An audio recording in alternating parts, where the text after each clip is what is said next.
Welcome to We Chat Divorce, hosted by Karen Chellew, Legal Liaison, and Catherine Shanahan, CDFA.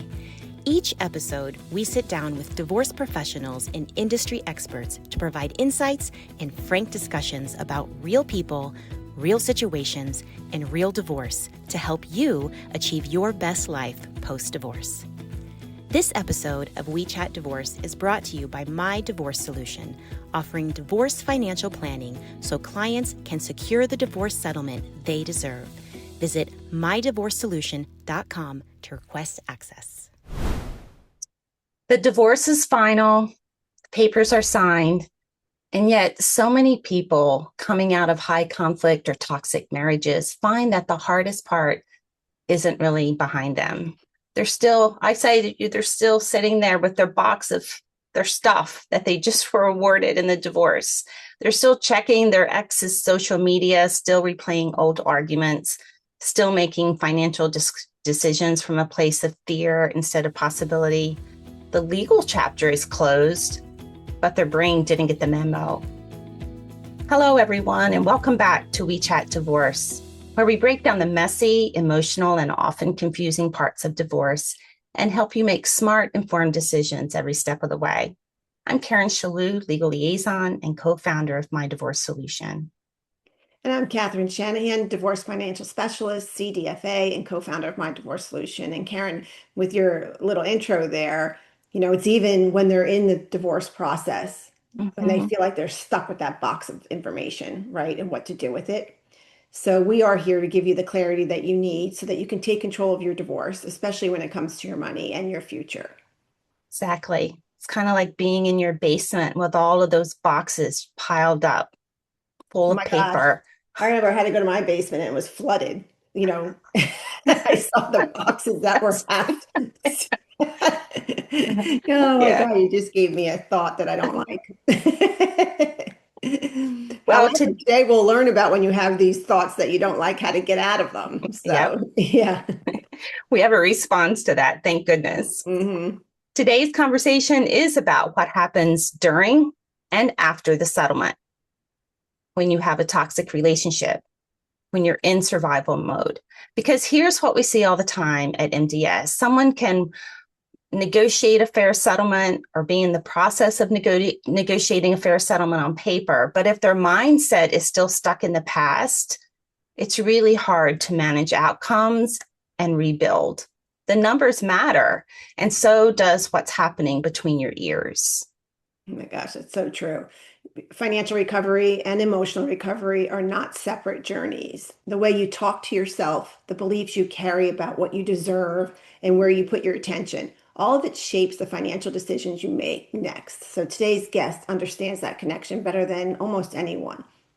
So if you're thinking, how do I move on? How do I get through this? This episode is for you. So let's get into it. Jackie, welcome back to We Chat Divorce. Hi, you guys. So happy to be here. We're so glad you're here for sure. And for our new listeners, Jackie Miller is a certified trauma-informed coach, author, speaker, and the host of the podcast, Out of Crazy Town, your guide to divorcing a narcissist. After navigating her own high-conflict divorce, Jackie dedicated her career to helping people break free from toxic relationships, rebuild their confidence, and create lives filled with peace, purpose, and possibility. And today, we're going to be talking about her new book, Winning, Rewiring Your Brain and Your Life After Toxic Love. This book combines neuroscience, mindset, and practical tools to help readers heal, reclaim their power, and move forward stronger than ever. So we'll have links to the book, Jackie's coaching, and her podcast in the show notes for sure. Thank you. Jackie, I remember a client that came to us from you, and she said, I saw you on that Looney Bin podcast. I'm like, Looney Bin? Oh, Get Out of Crazy Town. I have not heard that. Escape the Looney Bin. Oh, I like that one. Exactly. I love that. That could be your next book. That's fantastic. Yes, I'm taking notes right now. Oh, yeah. I was able to figure it out very quickly. It actually makes perfect sense. Uh-huh. And what I also love about your work is that it doesn't really stop at understanding what happened to you, which is what a lot of people like to do, right? It's Yeah. about really intentionally building what comes next. Yeah. And I love that forward focus, right? That shift from surviving to designing your future. Absolutely. And that's really what our listeners need to hear because it's the same shift we ask people to make about their finances. Like it's never too late to change your relationship with money. Oh, so true. And there's this phase, which is very important, that most of us go through if you're escaping sort of a toxic relationship and you're experiencing post-separation abuse, because often these controlling people, right, do not want to let go, even when the relationship is over. And we're very obsessed, again, rightfully so, with who they are, what happened, like how they got this way, like was any of it real, like what were the lies they told. So we spend a lot of time there, which is fine, but that can also be a trap eventually if you never leave that phase and get to the next step, which is focusing on yourself. And that's the realization I had in my journey. And I was like, oh, this is the key to happiness, is when you can flip and start to focus on yourself and escape that sort of rumination and focus on them. Hmm. Which is a lot of work. Sorry, Karen. Not a lot of work for everybody, right? Yes, absolutely. It's a lot of work. You're absolutely right. And I will often say that is where the work is. And it really is. It does take work, but my analogy is kind of like when you take an antibiotic. If a doctor just handed you a pill and said, take this, you'll feel better, versus the doctor that says, this is why you're taking it. This is how it kills off the bugs. You're not going to feel anything the first few days. You got to stick with it. You got to keep taking it because it'll only kill off the weak bugs if you don't do it the whole time. When they take the time to explain why you're focusing on yourself, why you're spending time maybe meditating or journaling or writing down what your future looks like, or having people on your team like you guys that are helping you think forward and make a plan for your future, then when you understand why you're doing those things, it's going to be more effective. You're going to be more dedicated to the work, and it's going to have a greater chance of having a positive effect in your life. Hmm. Hmm. Jackie, you talked about your aha moment with your own journey. Let's just start there because it sounds like it was the precipice of this book. Hmm. So, can you talk with us about maybe an event that happened or what um, predicated or precipitated that aha moment? Sure. It was definitely an aha moment. I was stuck for the first year under the same roof as my ex after I filed for divorce. And that was a living hell. And when I finally was able to move out and get my own home and my daughters were with me, a couple of weeks in, I'm getting worse. I'm ruminating more. I'm more fearful of him. I'm more fearful of this whole process. I'm, just predicting the worst case scenarios. And one day I was in my backyard. Literally, it was like 2 in the afternoon. I was still in my pajamas, you guys. I hadn't eaten, I hadn't showered. And I was wandering around just hijacked emotionally. And I thought, I can't live like this anymore. This is like, I thought it was going to get better. And I thought, how does this change? Where does this end? And it just feels like he's winning at every turn. And now I'm not getting better. I feel like I'm getting worse.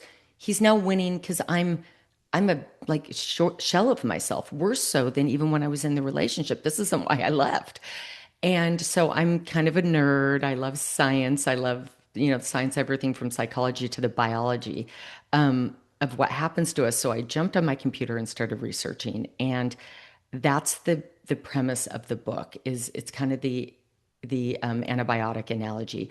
I wanted to understand what was happening to us and why we still get caught in this rumination and this downward spiral.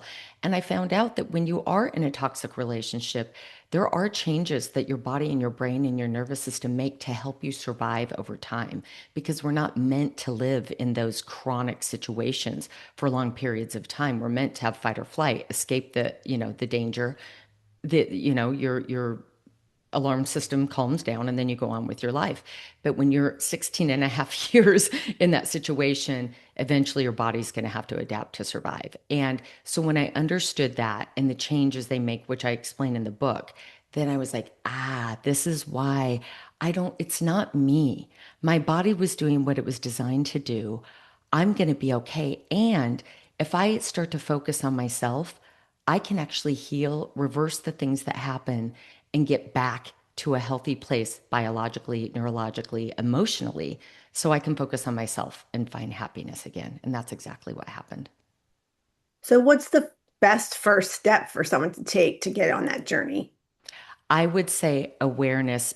Any change you ever want to make in your life has to start with awareness. And what I learned in my research was we have to start thinking about what we're thinking about. I mean, we are very unique animals in that we can actually think about what we're thinking about. I mean, it's metacognition. I can stop, this is where the work is. I can stop and say, okay, I'm noticing that I'm ruminating about this one thing a lot today. And that's okay. My brain's doing it because it's trying to protect me from future danger. However, I need to acknowledge that this rumination is no longer helpful. I'm getting out of this situation.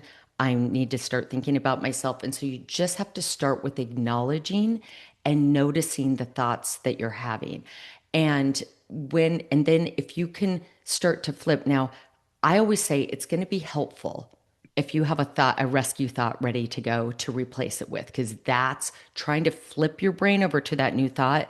That's where the work is. That's that last sit up or exercise you don't want to do at the gym, right? Where you're like, I can't do one more. This is the one more. But you have to do it. But have a rescue thought ready. So sit down and take a few minutes. And I have my clients write out what a perfect day in their new life looks like. And this day can only have to do about them, has nothing to do with their ex. For me, it was like coffee in a peaceful house in my home in the morning, calm. I'm not afraid of anyone. I'm financially secure, you guys. I'm not worried about how I'm paying my bills. My girls are happy. And I'm just having my coffee in the morning in the early morning sunlight. And I'm like, oh, joy and peace in my life. And I started writing down, getting really detailed on what that morning looked like. And that became my rescue thought that I would insert anytime I noticed I was ruminating. So that's the first step for me, is start noticing when you're being hijacked. I like the noticing, but I also like the rescue thought, right? Yeah. Yeah. Because a lot of times you can notice you're in a negative space, but then you don't know how to get out of it. You don't know what to do. Right. How do I remove myself from this? Exactly. I know it Exactly. took me after my first divorce, I think 2.5 years really to stop. After 23 years, you're used to it. You almost crave the behavior afterwards You took the words out of my mouth. Yes, because you're Catherine. just trained. You're just like ready for Yes. that. Like, where is it? Right? Yes. And so it does take a lot of work to get out of that. It does. And you just touched on something so important. And again, this is why I wrote the book. Your body becomes addicted to you. Of course, we don't want to be addicted to thinking about them or ruminating, but there is a level of addiction that happens with the release of the cortisol and your the fight or flight and the ups or downs. And that's also why, and I want people really to listen to this. If you're beating yourself up that it took so long to leave, or you went back to this person, the person who caused the pain and the danger was also your rescuer. They were the one that could be just a kind word, or they would make the silent treatment stop, and you get that rush of like relief, and that you crave that relief. Your body craves that relief, and so your abuser becomes your soother. And so your nervous system, believe it or not, will crave going back to that situation, looking for the relief. And so it can be hard to escape these situations for that reason. But also, even just the rumination, your body's not going to want to let go of it. And so it's a really good heads up, you guys, when you're trying to heal from this. There's nothing wrong with you. You're not broken. You're not doing it wrong. It's not going to want to let that go. And so having that rescue thought ready is really helpful. Yeah, and it's not necessarily that you want to go back with your spouse. No. It's that you want to go back to I guess the circumstance that you were in, right? I Yeah. remember my daughter one time saying to me, "Mom, you think you had something that you didn't have, right?" And I was like, "Oh my God," because I said, "Oh, do you think I should have stayed with Dad? Would have made your life easier, right?" She's like, "Mom, you thought you had something that you didn't have," and I was like, "Oh Wow. my God," it was so telling, right? So it wasn't really that I would ever entertain going back to him. It was Right. what you were used to, basically, Yes. Yes. right? Yeah. And that's another component of it is we, right, we mourn the loss often of what we thought it was, or the person we had in the beginning, right? Because the person we were presented with was this amazing, human that we were going to be have happily ever after with. And then they, here comes both the devaluing, the discarding, but then the breadcrumbing, with the nice moments. And so we keep craving those nice moments in that dream that we had of this relationship that we keep trying to get back to, but we never do. And so that's so emotionally intelligent that your daughter noticed standing on the outside that, Mom, that's not what it was. Hmm. Hmm. Yeah. Yeah, Yeah. you're remembering Yeah. wrong, which our bodies do on purpose. Yeah, yeah. Well, and we put so many years into doing everything and anything to because we believe we have the power to Yeah. make it better or make it different. And then you move toward or into a divorce where it even becomes reinforced all of that behavior that you have to separate from to even get divorced. Yeah. So coming out of it, yeah, to your point, there can be a lot of work to do that people don't even know where to start. So that's wonderful. Absolutely. Absolutely. Yeah, no, it's you put all that time and effort, like you said, and you're like, am I really going to leave this situation? And the cognitive dissonance, your brain trying to hold two truths at once, like that this person causes me pain. They're not healthy. They're not, I have all this evidence. And so rationally, I know I shouldn't stay. Rationally, I know it's never going to get better. But then both the grief and then the hope and the sort of the memories of the good times and the hope that you can make it better are also living in at the same time. And it is a torturous situation to be in, to know that they're not healthy, but at the same time, to think maybe if I just try harder, and when your brain is so conflicted, and I always say, like, it's running on a loop trying to solve a puzzle it can't solve. And your brain will want to solve the puzzle. So it will not want to get off the hamster wheel. You have to make it get Hmm. off the hamster wheel, and really convince yourself, no, it wasn't going to get better. And this is where, again, trying to focus on your future. And I want to point this out, you guys. This was something so interesting in my practice. I noticed as I was working with women few years went by, and I noticed the women that were focusing more on their future, taking, whether it was taking classes or they were looking for a new job or they were just, doing anything to focus on themselves, their divorces started to go more smoothly. They started to have outcomes that were more desirable. Their ex's ability to get to them was much less than my clients that were still trapped in the rumination and sort of couldn't get off that hamster wheel. And I was like, this is really interesting. I wonder if this is a thing or just something, a Jackie Miller thing I'm noticing.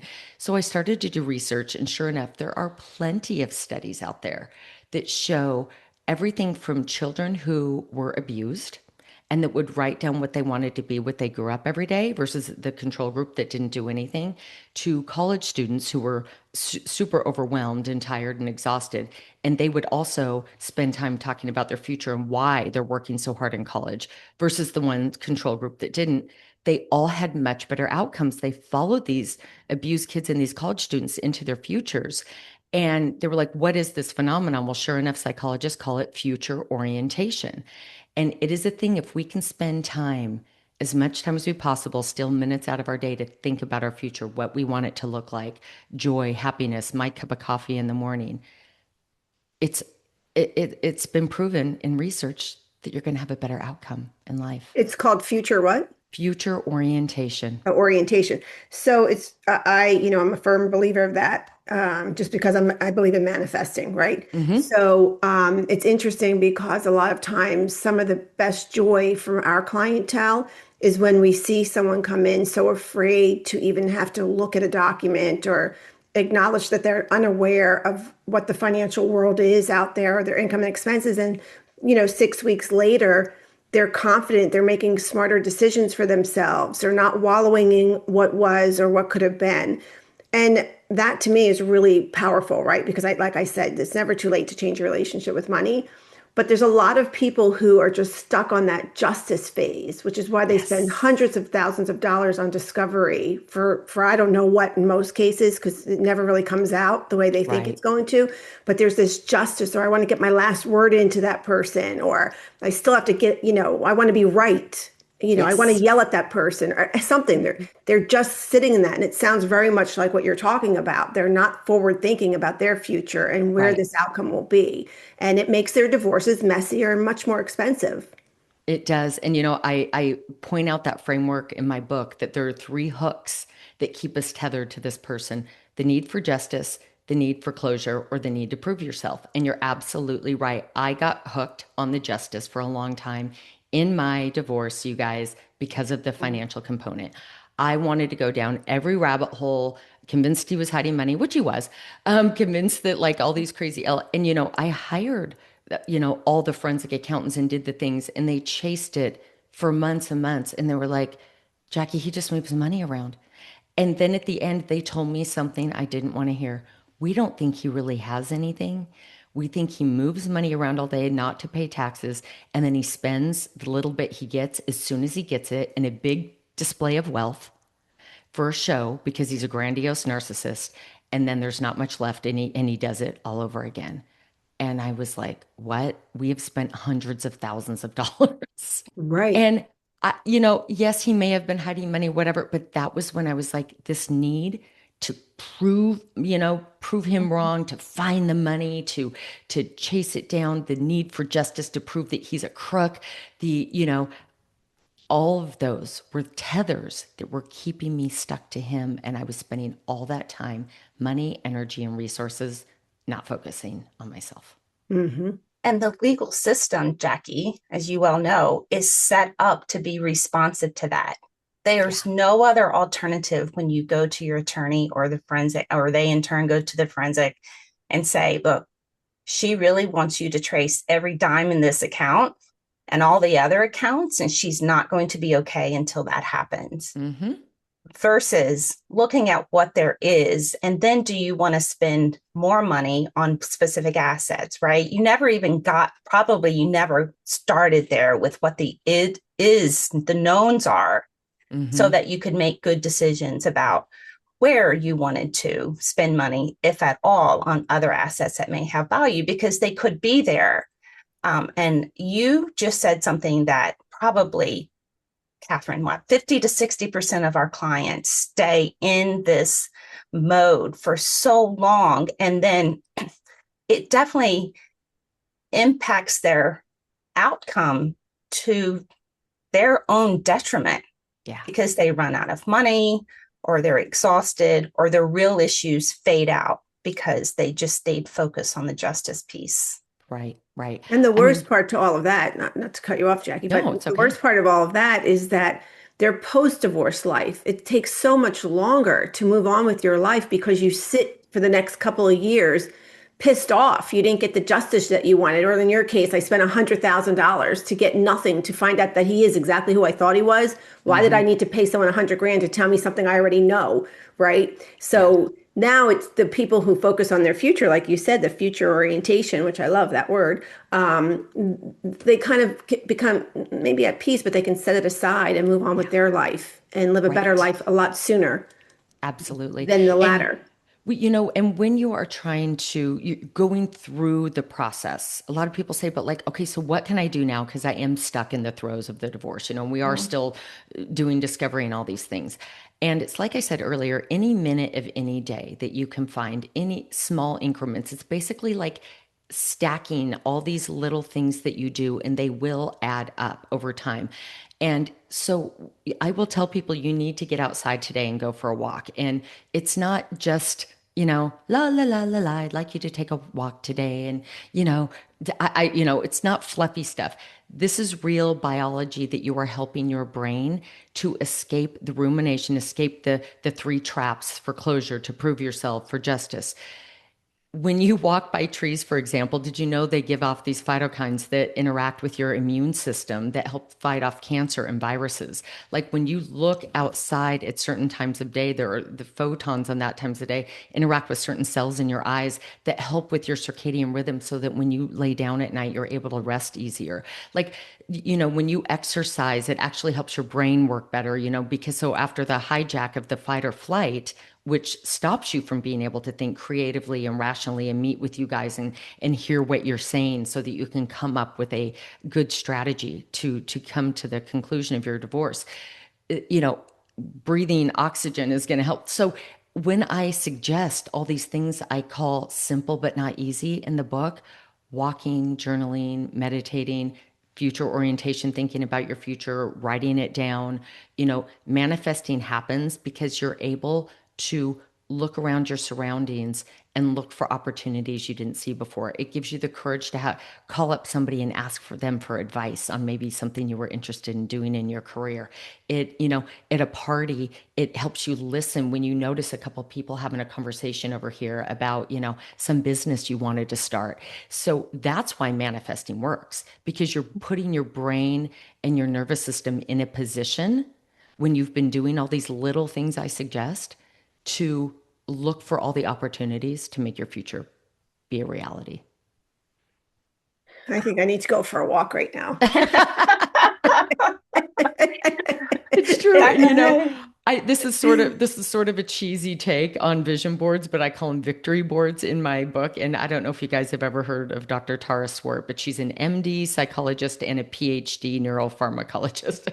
And Oh, so, and she very much believes in manifesting, but she's like, I'm too sciencey to just buy the woo-woo version of it. I need to know why. And so in her book, The Source, she explains all of the scientific reasons we can manifest the future we want. And it's fascinating because it explains what happened, the biology of what happens mm. when we want our future to come true. And so she's a big believer in vision boards. And so I did one a couple years ago, and one on it is me and my guy on this elaborate vacation. There's one of my book, which had not been started to be written Mm. yet at all, with a cover that doesn't look like it is now, but it was called Winning. There's one of my daughter playing D1 volleyball at a college, which she got a full ride to a school. Wow. I'm dropping her off in a couple weeks. She's playing D1 volleyball. My daughter is now DJing at one of the biggest sports agencies, and she's a fitness instructor, but she's DJing at their upcoming event for the Super Bowl. I mean, my Wow. my my guy and I went on a vacation in Greece, but all of this is because I took the time to think about myself and what I wanted, and the opportunities showed up in ways I could have never imagined. None of these things happened in the traditional way that you would think they happened. Mm. All of them Mhm. happened in the most bizarre, but you have to believe, you have to spend the time thinking about what you want. You have to take all these little actions that sound simple and sometimes even stupid and cheesy, but they help you focus on yourself. And it's so worth it, you guys. In a year from now, do you want that vision board to come through, or 2 years? Or do you want to still be stuck in this version you're in now, where you're Yeah. being hijacked neurologically and thinking about them and what they've I love done? this. I mean, I believe in vision boards too. I think my motto, I got divorced, I was 44. And so my motto was do more at 44. And Ah, I I just love made that. this thing, right? And I would never have set out to be an entrepreneur. I was a financial planner and then I was a stay-at-home mom. And then, we start my divorce solution. So, the kids were cracking up. But anyway, um, let's just back up a little bit and sum this up for some people Sure. because I love, everything that you're saying. Think about what you're thinking about, have your rescue thought. So if you're thinking divorce right now, because we do have a lot of people, you have a lot of clients, we have a lot of clients who are thinking divorce. Yeah, So how do they start? Because they're so emotionally charged, whether they wanted the divorce or the divorce was sprung upon them, sure. or the spouse doesn't even know, they're just truly thinking. How do you keep yourself from starting the right way? We know we want you to get financially organized because that Right, provides so much clarity, right? right, But how do you right. put into motion the winning aspect? Sure. Well, it still goes back, like I said, to in this can change. It's not like it's written in, indelible ink, but write down what you want your life to look like and write down your values, you guys. This is what I often find is the reason people end up so unhappy, or they're realizing this person is really not healthy for them and they're never going to change. And it was something someone presented to me, a divorce coach. They said, if you write down your values, and to me, it was like family, being honest, being kind, all the ways I was living with this other person. He didn't do any of those. Family was whatever. Being kind, definitely not, because I come first and everything we do comes first. Being honest, oh God, no, not on any level. And so I realized I was trying to live this life with this person whose values didn't mirror mine. And so writing down what your life looks like, with all of your values in place and the things that are important is going to be your North Star as you're going through the divorce. And then all the practical stuff will come. Yes, you're going to meet with your attorney. You're going to, decide on when you're going to meet with you guys first, hopefully before the attorney, you guys meet with these guys Yeah. first for Yes. sure, 100%, because Yeah. every divorce is financial. And so you're going to need, Karen and Catherine, no matter what. Um, and start to get organized with all the things you need. But anytime you get lost or hijacked, or you feel like this person is pulling you off course or their attorney's pulling you off course, go back to that vision for yourself that you wrote down, and it will help you recalibrate. And I have this thing I call the WIN method, and it's not in this book, but it's something I often will speak to, like at corporate events. And it's WIN, and you have to witness the problem when you're hijacked in the moment. You feel like you're being taken off course. You feel like this person's winning. You're just, spiraling. Witness what's going on. And when I say witness, that's an intentional word, because I want you to try to step outside of the problem and look at it from arm's length and just name what it is. Okay, they've not turned over discovery for 6 months, right? And it's, I can't stop thinking about it. They're getting away with everything. They're not turning anything in. Then you have to interrupt your spiral, because it's sending you into a spiral. You're in fight or flight. You're not able to think through it. You're so ruminating and so thinking about them and so angry at what they're getting away with that it's taking you away from your goals, your vision, your dream. So you have to breathe. You have to remember that you have resources like you guys, or you have a coach. Fall back on those people or the good friends that get what you're going through. You have to breathe, and you have to know that there's a solution to every problem. So interrupt that spiral and then insert your new script, the N. And that is going back to that vision you wrote for yourself and think, what is my goal here? It is to get to this life. That's your new script. It's that rescue thought.